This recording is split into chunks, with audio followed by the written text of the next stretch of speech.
السلام علیکم ورحمۃ اللہ وبرکاتہ۔ الحمد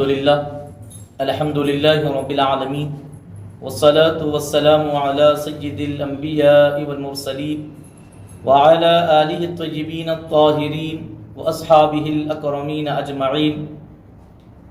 فاعوذ باللہ من الشیطان الرجیم، بسم اللہ الرحمن الرحیم۔ شہر رمضان الذی انزل فیہ القرآن هدى للناس وبينات من الهدى والفرقان فمن شهد منكم الشهر فليصمه۔ صدق الله مولانا العظيم وصدق رسوله النبي الأمين الكريم، وقال الله تعالى في شأن حبيبه الكريم: إن الله وملائكته يصلون على النبي يا أيها الذين آمنوا صلوا عليه وسلموا تسليما۔ اللهم صل على سيدنا محمد وعلى آله وأصحابه أفضل صلواتك وعدد معلوماتك وبارك وسلم صلاة وسلاما عليك يا رسول الله صلی اللہ تعالی علیہ وسلم۔ محترم ناظرین کرام، ماہ رمضان مبارک کی آمد ہے، اور ہم اس پر اللہ رب العزت کی بارگاہ میں جتنا شکر ادا کریں کم ہے کہ مولا تعالیٰ نے پھر سے ایک مرتبہ صحت اور عافیت کے ساتھ رمضان المبارک کی مبارک لمحات ہم کو نصیب فرمائے۔ بہت جلد ہم رمضان شریف کا استقبال کریں گے۔ یہ وہ مبارک مہینہ ہے جس کے نام کے ساتھ پروردگار عالم نے قرآن مجید میں ذکر بھی فرمایا ہے۔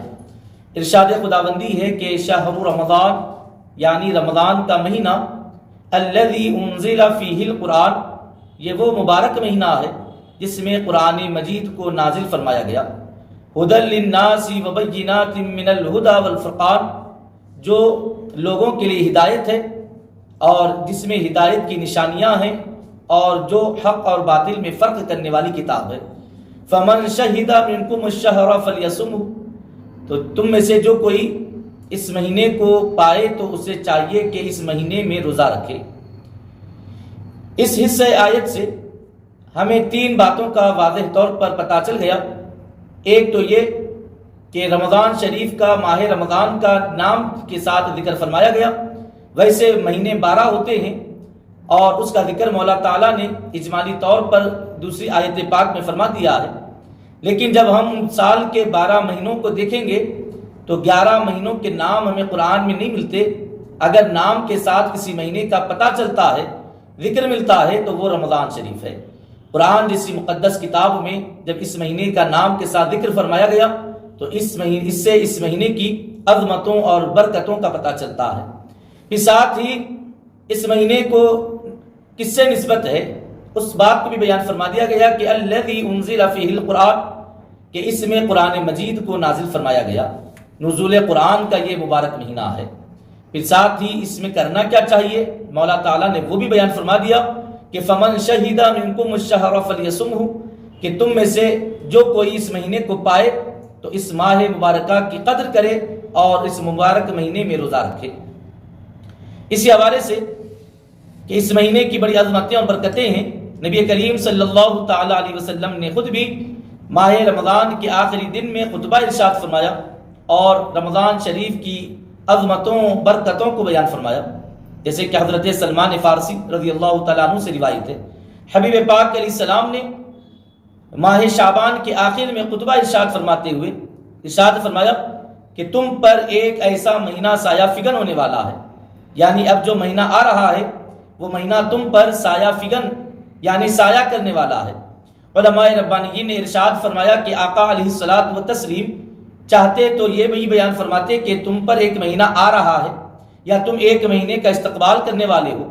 اس حدیث پاک میں مہینے کو سایہ فگن کرنے والا قرار دیا گیا۔ اس پر کلام کرتے ہوئے علماء ربانیین نے ارشاد فرمایا کہ آقا علیہ السلام نے اس مہینے کی آمد پر اس مہینے کو سایہ فگن ہونے والا قرار دے کر گویا یہ بتا دے دیا کہ لوگوں، سایہ جب کسی چیز کا آدمی کو حاصل ہوتا ہے تو پھر آدمی جب کسی چیز کے سائے میں آتا ہے تو پھر یقیناً اس سے اسے راحت، اطمینان، سکون، اس جیسی نعمتیں حاصل ہوتی ہیں۔ سخت دھوپ میں آدمی باہر نکلا ہوا ہو، اسے کسی درخت کا سایہ نصیب ہو جائے یا کسی عمارت کی سائے کے نیچے جگہ مل جائے، تو پھر کچھ دیر کے لیے وہ سایہ کے نیچے رہنا یقیناً اس کے لیے بہت بڑی نعمت کا درجہ رکھتا ہے، بلا تشبیہ و بلا تمثیل۔ اس مہینے کو سایہ فگن قرار دیا گیا، تو اس حوالے سے بزرگوں نے ارشاد فرمایا کہ اے مسلمانوں، 11 مہینے تم نافرمانیاں تم سے ہوتی رہی، حکم عدولیاں تم سے ہوتی رہی، دین سے تم دور رہے، اس کی وجہ سے یقیناً 11 مہینوں میں جو تم سے حکم عدولیوں کی تھکان تھی، یقیناً رمضان شریف کے آتے ہی یہ مہینے کی برکت سے تمہیں قرآن پاک کے نزول کے مہینہ ہونے کی وجہ سے قرآن سے نسبت اور انسیت بھی پیدا ہوگی، اور اس مہینے میں ذکر کی طرف دل مائل ہوں گے، عبادتوں کی طرف دل مائل ہوں گے، تو پھر یقیناً ذکر خداوندی کرنے، عبادت کرنے، تلاوت قرآن کرنے کی برکت سے تم اس مہینے میں بڑی راحت اور سکون محسوس کرو گے۔ یہ مہینہ تم پر سایہ فگن ہونے والا ہے۔ پھر آقا علیہ السلام نے ارشاد فرمایا کہ یہ مہینہ، اس میں ایک ایسی رات ہے جو 1000 مہینوں سے بہتر ہے، اس سے مراد شب قدر ہے۔ اور پھر آقا علیہ السلام اس حدیث پاک میں خلاصتاً عرض کر رہا ہوں، فرماتے ہیں کہ اس مہینے کا پہلا عشرہ رحمت کا، دوسرا عشرہ مغفرت کا، تیسرا عشرہ دوزخ سے آزادی کا ہے۔ عشرہ کس کو کہتے ہیں؟ 10 کو عشر کہتے ہیں، اور یہ 10 دنوں کو عشرہ کہا جاتا ہے، یعنی رمضان شریف کے پہلے 10 دن رحمت والے ہیں، پھر درمیانی 10 دن مغفرت والے ہیں، اور آخری 10 دن دوزخ سے آزادی والے ہیں۔ یعنی اس سے ہمیں پتہ چلتا ہے کہ ہمیں پروردگار حبیب پاک علیہ السلام نے ان عشروں کی جو ترتیب بیان فرمائی ہے، اس سے گویا یہ پیغام دینا چاہتے ہیں کہ لوگوں، تمہاری مغفرت بغیر رحمت الہی کے ممکن ہی نہیں ہے۔ اللہ کی رحمت کو طلب کرو، کیونکہ وہ رحم کرے، وہ شان رحیمی کے صدقے، شان رحمانیت کے تصدق میں تمہاری جانب توجہ فرمائے، تبھی تمہاری مغفرت ممکن۔ بغیر رحمت کے ہرگز بھی تم درجہ مغفرت کو نہیں پا سکتے، اللہ کی بارگاہ سے مغفرت کو حاصل نہیں کر سکتے۔ اس سے ہمیں پتہ چلا کہ ہم جب کبھی دعا کریں تو مولا تعالیٰ کی حمد و ثنا کرتے ہوئے، پروردگار عالم کی تعریف بیان کرتے ہوئے مولا تعالیٰ کی رحمت کو طلب کریں۔ وہ جب بندوں کی جانب نظر رحمت فرما دیتا ہے تو پھر اس کی نظر رحمت کے تصدق میں یقیناً مغفرت کا پروانہ حاصل ہو جاتا ہے۔ اسی لیے پہلے عشرے کو عشرہ رحمت قرار دیا گیا ہے کہ اس عشرے میں جتنا ہو سکے، روزے کی حالت میں، وقت افطار، سحری کے وقت میں، نماز تراویح کے وقفے کے درمیان یا بعد نماز تراویح، پنجگانہ نمازوں کے بعد دعاؤں میں کثرت سے رحمت الہی کو طلب کرتے جائیں۔ جب مولا تعالیٰ بندے کی جانب رحمت کی توجہ فرما دیتا ہے تو پھر عشر مغفرت کی عبادتوں میں مغفرت طلب کریں گے تو یقیناً مغفرت کا برکتیں بھی حاصل ہوں گی، اور بندے مومن کے گناہوں کو معاف کر دیا جائے گا۔ اور جب گناہ معاف ہو گئے تو کیا گناہوں کا معاف ہو جانا ہی جنت میں داخلہ اور دوزخ سے آزادی کی علامت ہے؟ تو بتایا گیا کہ نہیں، گناہوں سے تو تم معافی حاصل کر چکے ہو، لیکن جنت میں داخلہ اور دوزخ کے عذاب سے چھٹکارا، اب یہ دونوں بھی چیزیں اللہ سے مانگنے کی ضرورت ہے۔ اسی لیے تو رسول کریم صلی اللہ تعالی علیہ وسلم نے ارشاد فرمایا کہ تم اس مہینے میں روزے کی حالت میں 4 چیزوں کی کثرت کرتے رہو۔ ایک، کلمے کا ورد کرتے رہو، اللہ کے وحدہ لا شریک ہونے کا اعلان کرتے رہو، اور حبیب پاک علیہ السلام کی نبوت اور رسالت کی گواہی دیتے رہو، کلمہ کا ورد کرتے رہو۔ دوسری چیز، مغفرت طلب کرتے رہو، اور پھر جب یہ جو چیزیں حاصل ہو گئی تو پھر اب جنت میں داخلہ اور دوزخ سے چھٹکارے کی بھی رب کی بارگاہ میں دعائیں کرتے رہو، کیونکہ مغفرت کا ہو جانا، گناہوں سے معافی کا حاصل کر لینا یہ اور بات ہے، لیکن دوزخ سے آزادی اور جنت میں داخلہ یہ بھی اللہ سے طلب کی جانے والی چیزیں ہیں، بغیر طلب کیے کہ حاصل نہیں ہونے والی ہیں۔ ہم اگر یہ سمجھتے ہیں کہ ہم نے روزہ رکھ لیا، ہم نے رمضان کا مہینہ گزار لیا تو ہماری مغفرت بھی ہو گئی، ہماری دوزخ سے آزادی بھی حاصل ہو گئی، تو نہیں، بلکہ بتایا گیا حبیب پاک علیہ السلام ان عشروں کے نام دیتے ہوئے گویا یہ بتانا چاہتے ہیں کہ تمہیں رحمت کی ضرورت ہے تو رحمت مانگو عشر رحمت میں، تمہیں مغفرت چاہیے تو مغفرت مانگو عشر مغفرت میں، تمہیں دوزخ سے آزادی چاہیے تو تیسرے عشرے میں دوزخ سے آزادی رب سے طلب کیا کرو، کیونکہ بغیر مانگے رب کی بارگاہ سے حاصل کرنے کے خواب دیکھنا چھوڑ دو۔ یقیناً اللہ رب العزت مانگنے والے بندوں سے خوش ہوتا ہے، اور خوش ہو کر وہ بندوں کو وہ بھی عطا کرتا ہے جو بندے نے مانگا ہے، اور بندے کو وہ بھی عطا کرتا ہے جو بندے نے نہیں مانگا۔ تو لہذا اپنے رب سے رحمت، مغفرت اور دوزخ سے آزادی کو طلب کرتے رہیں، اور جب دوزخ سے آزادی حاصل ہوگی تو یقیناً جنت میں داخلہ حاصل ہوگا۔ آقا علیہ الصلوۃ والتسلیم نے ساتھ میں یہ بھی ارشاد فرمایا کہ یہ مہینہ ہمدردی والا مہینہ. کیا کرنا ہے؟ بندے اپنے آپس میں ایک دوسرے بندوں کے ساتھ ہمدردی کا معاملہ کریں، ایک دوسرے پر شفقت اور نرمی کا معاملہ کریں. مولا تعالیٰ نے ہم کو کسی پر فوقیت بخشی ہے تو ہم اپنی فوقیت کا فائدہ اٹھاتے ہوئے سختی کرنے والے نہ بنیں. اگر اللہ رب العزت نے اولاد کی نعمت عطا کی ہے تو یقیناً باپ کو اولاد پر فوقیت حاصل ہے، تو اب آپ کیا کرے؟ ماہ رمضان میں ہمدردی کے پہلو کو اختیار کرتے ہوئے اپنے بچوں پر نرمی کا معاملہ کرے. اگر اللہ رب العزت نے عہدیدار بنایا ہے، ماتحت کسی کو خدمت کرنے والا بنایا ہے، تو پھر اپنے ماتحتین کے ساتھ بھی نرمی کا معاملہ کریں. اللہ رب العزت نے اگر مالدار کیا ہے تو غریب غربا کے ساتھ بھی ہمدردی کا معاملہ کریں، کیونکہ یہ مہینہ ہے ہی ہمدردی کا مہینہ ہے. اور آقا علیہ الصلوۃ والتسلیم ارشاد فرماتے ہیں کہ اس مہینے میں عبادتوں کا اجر بڑھا دیا جاتا ہے. نفل کا ثواب فرض کے برابر اور فرض کا ثواب 70 درجے بڑھا دیا جاتا ہے. کیا مطلب؟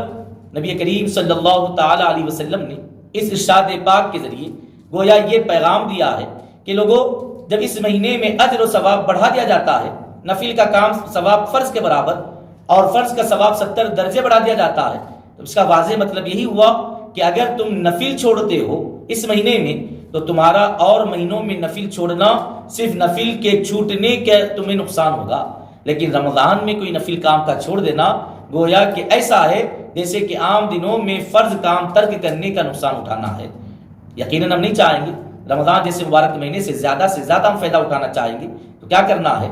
کرو، نفل کام انجام دو تو ثواب فرض کے برابر ملے گا، اور اگر کوئی نفل کام یا سنت کام ترک کر دو تو پھر تمہیں اتنا ہی نقصان بھی لازم آئے گا. ایسے ہی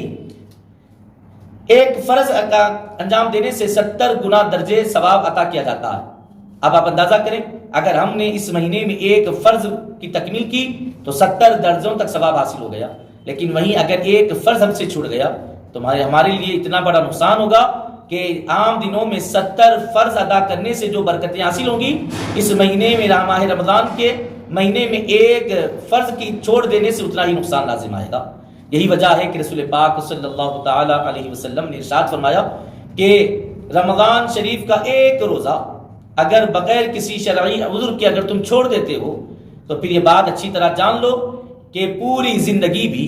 اگر تم نفل روزے رکھتے جاؤ گے تو رمضان کے فرض روزے کا جو نقصان ہوا ہے چھوڑنے کی وجہ سے، پوری زندگی بھی نفل روزے رکھو گے تو اس کی ثواب کی بھرپائی نہیں ہو پائے گی، اتنا بڑا نقصان لازم آئے گا. تو عوام الناس کو چاہیے کہ جب اللہ اس کے رسول اپنے فضل اور اپنے کرم سے یہ موقع ہمیں عنایت فرماتے ہوں کہ زیادہ سے زیادہ فائدہ اٹھائیں تو پھر یقیناً ہم ان فائدوں کی طرف متوجہ ہوں. یقیناً دنیا میں ہم تو چاہتے ہیں کہ کہیں پر کوئی آفر لگا ہوا ہے، کہیں پر کوئی جو ہے موقع ہے کہ کم قیمت میں زیادہ چیزیں حاصل ہونے کا موقع بن رہا ہے، buy one get one free کا آفر ہی لگ جائے تو ہی ہم بڑی لائن لگا کر وہاں کھڑے ہوتے ہیں تاکہ زیادہ سے زیادہ فائدہ اٹھا سکیں. یہاں پر کیا ہے؟ Buy one get one free کا آفر نہیں ہے، بلکہ ڈو ون اینڈ گیٹ 70%، یہ آفر ہم کو اللہ اس کے رسول کی بارگاہ سے حاصل ہو رہا ہے. ایک عمل کرو 70 درجے ثواب پا جاؤ. ہم ایک ہی فری میں کوئی چیز مل جاتی ہو تو ہم سڑکوں پر لائن لگانے کے لیے کھڑے ہو جاتے ہیں، اللہ اس کے رسول تو 70 درجے عطا فرما رہے ہیں، تو ہمیں کتنا اس کی طرف توجہ کرنے کی ضرورت ہے. بالکل اپنی بات کو اختصار کے ساتھ اختتام کی طرف لاتے ہوئے یہی پیغام دینا ہم چاہتے ہیں کہ یقیناً رمضان شریف آتے ہیں اور بڑے ہی تجھ کو احتشام کے ساتھ اس کا استقبال بھی ہوتا ہے، لیکن بڑے افسوس کے ساتھ یہ بات کہنی پڑتی ہے کہ جتنا جوش و خروش ابتدائی دنوں میں ہوتا ہے، ہر آنے والے دن کے ساتھ اس جوش و خروش میں کمی واقع ہونے لگتی ہے، اور پھر ہم عبادتوں کی جانب توجہ کم، شاپنگ اور بازاروں کی جانب زیادہ متوجہ ہو جاتے ہیں. جبکہ ہمیں پتہ ہونا چاہیے کہ بازاروں سے خریداری تو عید رمضان کے بعد بھی ہو سکتی ہے، اشیاء کی خریداری تو رمضان کے بعد بھی ہو سکتی ہے، لیکن رمضان میں جو برکتیں حاصل ہونے والی ہیں وہ رمضان کے بعد پھر کبھی حاصل نہیں ہو سکتی. تو لہذا بالکل ہر کوئی اپنے آپ کی طرف اپنے آپ کا جائزہ لے، اپنی معاملات کی طرف توجہ کرے اور یہ پکا ارادہ کرے کہ اس مہینے رمضان میں یقیناً میں اللہ کی عبادتوں کی طرف متوجہ ہو جاؤں گا. اور ہم مسلمانوں کے لیے کیا نصیب کی بات ہے کہ ہمیں رب ہی عطا فرماتا ہے اور پھر وہی اپنے فضل سے اس کی تقسیم پر اجر و ثواب کی بشارت سناتا ہے. مال ہمارا اپنا نہیں ہے، اسی کا عطا کردہ ہے. اللہ رب العزت پھر اس کی عطا کرنے پر پھر اجر و ثواب سے بھی مستفیض فرماتا ہے. تو تو پھر ایسے کریم رب کی بارگاہ سے محروم لوٹنا، محروم کر دیا جانا یقیناً بہت بڑے خسارے کی بات ہوگی، بہت ہی بڑے نقصان کی بات ہوگی۔ ہمیں چاہیے کہ زیادہ سے زیادہ عبادتوں میں وقت صرف کریں، سحری ہو، افطار ہو، روزے کی حالت میں ذکر و اذکار ہو، تلاوت قرآن ہو، بعد نماز عشاء کی نماز تراویح کی ادائیگی ہو اور اس میں مکمل قرآن مجید کی سماعت کرنا ہو۔ یقیناً ایسے ہی رات کے وقت میں تہجد ادا کرنے کا موقع مل جائے، دیگر نوافل پڑھنے کے لیے وقت اگر حاصل کر لیا جائے تو یہ پھر تو نور علی نور کا معاملہ ہوگا۔ تو لہذا ان تمام چیزوں کو رسول پاک علیہ السلام سحری کو سنت قرار دیتے ہیں اور سحری کے لقموں کو آقا علیہ السلام برکت فرماتے ہیں تسحروا فإن فی السحور برکہ، سحری کھایا کرو کیونکہ سحری کے لقموں میں برکت ہے۔ ویسے ہی آقا علیہ السلام فرماتے ہیں افطار کے حوالے سے کہ افطار میں جلدی کرتے رہو، جب تک جلدی کرتے رہو گے تو گمراہی سے محفوظ رہو گے، خیر پر رہو گے۔ لیکن یہاں پر ان دونوں حدیثوں کا مطلب عوام میں بجائے علماء سے رابطہ کرنے کے اپنی سے ہی ان چیزوں کے مسائل کو حل کرنے کی کوشش کرتے ہوئے بڑی غلط فہمیاں اس حوالے سے عوام میں پائی جاتی ہیں۔ سحری کھانے سے مراد اذان فجر تک کھانے کا مزاج۔ آپ دیکھیں یقیناً اگر اس وقت تک ایک عقلی دلیل آپ کی خدمت میں ہم رکھتے چلیں کہ مان لیں کہ اگر واقعی اذان فجر تک کھانے کا وقت ہے اور آپ نے کھایا ہے تو ٹھیک ہے، روزہ ہو جائے گا۔ لیکن اگر مان لیں کہ اگر آپ نے ایک لقمہ بھی روزہ شروع ہو جانے کے بعد اگر آپ کے حلق سے نیچے اترا ہے تب تو وہ آپ اپنی خیال میں اس کو روزہ سمجھ رہے ہیں، اللہ اور اس کے رسول کی نظر میں تو وہ روزہ نہیں ہے۔ بجائے اس کے ہم احتیاط کے ساتھ جو وقت علماء کرام نے فقہاء کرام نے بیان فرمایا ہے کہ جو وقت متعین کیا گیا اسی وقت کے اندر اگر ہم کھا لیتے ہوں تو پھر یقیناً یہ ہمارے لیے خیر کا باعث ہوگا اور ہمارا روزہ مکمل ہوگا۔ اور وہیں پر افطار میں جلدی سے مراد وقت کے شروع ہونے کے بعد تاخیر کرنے سے منع کیا گیا ہے۔ جلدی سے مراد یہ بات بتائی گئی کہ وقت ہو جانے کے بعد دعائیں کرنا، وقت ہو جانے کے بعد دعاؤں میں مشغول رہنا اور پھر ایسے ہی دعاؤں میں رہ کر افطار کرنے میں تاخیر کرنا، اس سے بچنے کا حبیب پاک علیہ السلام نے حکم فرمایا ہے۔ وقت ہو جانا شروع ہونے سے پہلے افطار کرنا نہیں ہے، وقت ہو جانے کے بعد تاخیر کرنے سے رکنا ہے۔ جیسے کہ ہمارے اکثر گھروں میں یہ معمول ہوتا ہے سائرن بجنے تک کچھ نہیں کرتے، اب سائرن بج گیا اب دعائیں کرنے میں مصروف ہوتے ہیں، اب دعائیں نہیں کرنا ہے، سائرن ہونے سے پہلے دعائیں کرنی ہے اور وقت ہو گیا، سائرن ہو گیا اور وقت کے ہونے کا اعلان ہو چکا تو اب کوئی دوسرا کام نہیں کرنا ہے، اب فوری سے افطار کرنا ہے۔ ایسے ہی نماز تراویح ہے، نماز تراویح 20 رکعت نماز تراویح ادا کرنی ہے۔ اور یہ مسئلہ بھی رمضان شریف کے آتے ہی بہت ہی سختی کے ساتھ، شدت کے ساتھ ہمارے درمیان میں ہوتا ہے۔ سب سے پہلے تو یہ بات آپ کو واضح کرتا چلوں کہ آپ دیکھیں یہ شیطان لعین نے ہمارے نفس کو ایسا پراگندہ کر دیا، ہمارا نفس اتنا آلودہ ہو چکا ہے گناہوں میں کہ بجائے اس کے کہ ہم اس مہینے میں عبادتوں کی طرف متوجہ ہوں ہم ایسے ٹاپک لے کر بیٹھ جاتے ہیں، تراویح 8 پڑھنی ہے یا 20 پڑھنی ہے۔ اب جو دونوں جو ٹاپک پہ بات کر رہے ہیں 8 پڑھنی یا 20 پڑھنی، عوام میں اکثریت اس کی ایسی ہوگی جو آپ دیکھیں دن میں 1 گھنٹہ اس پر بحث ہو رہی ہے، 8 پڑھنا ہے یا 20 پڑھنا ہے، اور شام میں دیکھو تو نہ 8 پڑھنے والا جماعت کی تراویح کی جماعت میں موجود ہے، نہ 20 کی بات کرنے والا تراویح کی نماز میں موجود ہے۔ یہ بس ہم ان وسوسوں کا شکار ہو رہے ہیں۔ ہمیں آپس میں بحث اور مباحثے سے بچتے ہوئے ہمیں عبادت کی طرف توجہ کرنا ہے۔ اور آپ دیکھیں کہ 8 رکعت نماز سے بڑھ کر بہتر تو 20 رکعت ادا کرنا ہے، اور اکابر صحابہ کرام سے 20 رکعت ہی کا پڑھنا ثابت ہے، نبی پاک علیہ السلام سے 20 رکعت کا پڑھنا ثابت ہے، صحابہ کرام سے 20 رکعت کا پڑھنا ثابت ہے۔ حضرت فاروق اعظم رضی اللہ تعالیٰ عنہ کا 20 رکعت نماز پڑھانے کے لیے حضرت ابی بن کعب رضی اللہ عنہ کو امام تراویح مقرر کرنے کا ثبوت موجود ہے۔ پھر ہمیں کیا چاہیے؟ ہم اپنی عقلی طور پر کہ وہ 8 رکعت ام المومنین عائشہ صدیقہ رضی اللہ تعالیٰ عنہ نے فرمایا حضور رمضان اور غیر رمضان میں 11 رکعت سے زیادہ نہیں پڑھتے تھے۔ عام تھوڑی سی سمجھ رکھنے والا بھی اس مسئلے کو اچھی طرح جان سکتا ہے کہ رمضان اور غیر رمضان میں ام المومنین نے اس نماز کے بارے میں بتایا ہے جو نماز رمضان میں بھی اور غیر رمضان میں بھی پڑھی جاتی ہے، اور وہ نماز تراویح نہیں ہوتی، تراویح تو صرف رمضان میں پڑھی جاتی ہے۔ اور وہ ام المومنین عائشہ صدیقہ رضی اللہ تعالیٰ عنہا نے اس نماز کے بارے میں ذکر فرمایا ہے جو رمضان میں بھی پڑھی جاتی ہے اور غیر رمضان میں بھی پڑھی جاتی ہے، اور وہ نماز تہجد ہوتی ہے۔ تو لہذا 8 رکعت نماز تہجد اور 3 رکعت وتر، کل ملا کر 11 رکعت ہوئی۔ یہ ام المومنین عائشہ صدیقہ رضی اللہ تعالیٰ عنہا کی حدیث پاک کی روشنی میں یہی اس کا حکم بیان ہوتا ہے۔ تراویح کی نماز تو یہ وہ نماز ہے جو رمضان ہی میں پڑھی جاتی ہے، اور اس نماز کو آقا علیہ السلام نے 3 دن تک اس کی امامت فرمائی اور 20 رکعت کی صحابہ کرام کو آقا علیہ السلام نے نماز پڑھوائی ہے۔ اب اس کو اور بھی بہت سارے شواہد ہیں جس کے ذریعے ہم اس بات کو سمجھ سکتے ہیں۔ یہاں پر بس ایک عقلی دلیل آپ کو دیتا ہوا اپنی بات کو مکمل کر لوں کہ میں نے جیسے کہ واضح طور پر عرض کر دیا کہ صحابہ کرام سے 20 رکعت کا پڑھنا ہی ثابت ہے، اور یہ بات اہل علم پر اچھی طرح روشن ہے جنہوں نے باضابطہ قرآن حدیث اصول حدیث اور فقہ اور اصول فقہ کو پڑھا ہے۔ یقیناً اس اصول سے وہ اچھی طرح واقف ہوں گے کہ حدیث کی کتابوں میں آپ دیکھیں کہ نبی کریم صلی اللہ تعالی علیہ وسلم کے کسی حکم کو حدیث میں بیان کر دیا جائے تو پھر محدثین کرام اس کے بعد صحابہ کی عمل والی حدیثوں کو بھی بیان کرتے ہیں۔ نبی کا ارشاد موجود ہونے کے بعد صحابہ کی عمل والی حدیث کو بیان کرنے کی ضرورت کیا ہے؟ تو فقہائے کرام یہی سی بات کی وضاحت فرماتے ہیں کہ نبی کریم صلی اللہ تعالی علیہ وسلم کا ارشاد پاک کے مل جانے کے بعد صحابہ کے عمل کو بھی اسی عمل کو جو نبی کے ارشاد سے ثابت ہے اسی کے مطابق صحابہ کے عمل بیان کرنے والی حدیث کو روایت کرنے میں فائدہ ہی ہوتا ہے۔ اسی بات کا پتہ چلتا ہے کہ آقا علیہ الصلوۃ والتسلیم کے اس ارشاد پاک کو ہی صحابہ کرام نے بعد میں اکابرین امت نے اختیار فرمایا ہے۔ جب صحابہ نے نبی پاک علیہ السلام کی ظاہری وصال پاک کے بعد صحابہ نے 20 رکعت نماز پڑھی تو کیا مطلب؟ نبی نے 20 پڑھائی، تبھی تو نبی کی اقتداء کرنے والے صحابہ نے نبی پاک علیہ السلام کی ظاہری وصال کے بعد 20 رکعت ادا فرمائی۔ اگر یہ نہیں ہوتی تو حضرت فاروق اعظم 20 کا حکم نہیں دیتے، ابی بن کعب رضی اللہ تعالیٰ عنہ 20 رکعت نہیں پڑھاتے، اقتداء کرنے والے کسی صحابی 20 رکعت کی اقتداء نہ کرتے۔ تو ان تمام کا 20 رکعت پر اتفاق کرنا بتا رہا ہے کہ یہ سب نے حضور کے ساتھ 20 رکعت پڑھی، تبھی تو حضرت عمر نے 20 پڑھانے کے لیے کہا، حضرت ابی بن کعب نے 20 رکعت پڑھائی، اور تمام صحابہ نے اقتداء میں حضرت ابی بن کعب رضی اللہ عنہ کے 20 رکعت نماز ہی ادا فرمائی ہے۔ یہاں پر ایک اور ہم بات واضح طور پر عرض کرتے چلیں کہ جو لفظ تراویح ہے، تراویح کا لفظ یہ عربی ہے اور یہ جمع کا صیغہ ہے۔ اس کا واحد آتا ہے ترویحتن۔ ترویحتن کے معنی کیا ہے؟ لفظی معنی تو یہ ہے کہ راحت لینا،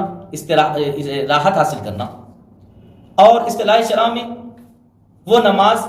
جس کی ہر 4 رکعت کے بعد کسی قدرے وقفہ لے کر سکون اور اطمینان کے ساتھ بیٹھیں اور راحت حاصل کریں، اس نماز کو ترویحتن کہا جاتا ہے۔ اب آپ دیکھیں عربی زبان کا قاعدہ ہے کہ عربی زبان میں ایک سنگولر ہوتا ہے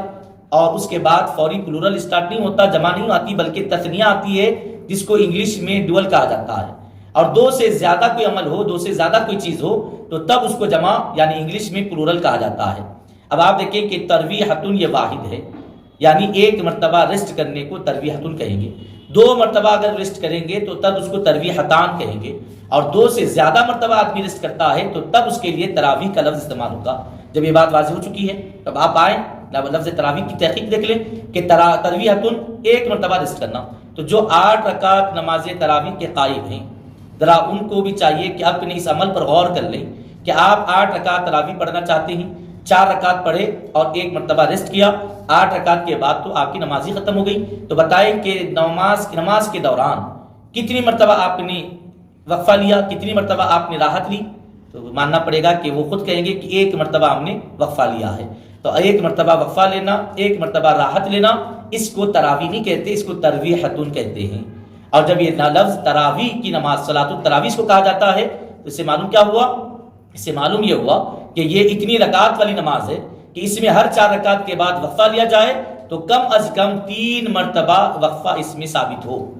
اور وہ 20 رکعت سے ممکن ہے۔ ہم دیکھیں 4 رکعت کے بعد ایک وقفہ لیے ترویحتن ہوا، 8 رکعت کے بعد دوسرا وقفہ لیے ترویحتان ہو گیا، 12 رکعت کے بعد ہم نے ایک وقفہ لیا، اور 16 رکعت کے بعد چوتھا وقفہ لیا، 20 کے بعد تو نماز ہی ختم ہو گئی۔ تو ہماری جو 20 رکعت والی نماز ہوتی ہے وہ 4 وقفوں کے ساتھ 4 مرتبہ راحت لینے کے ساتھ واقع ہوتی ہے، تو تبھی اس کو جمع کے صیغے کے ساتھ تراویح کہا جا سکتا ہے۔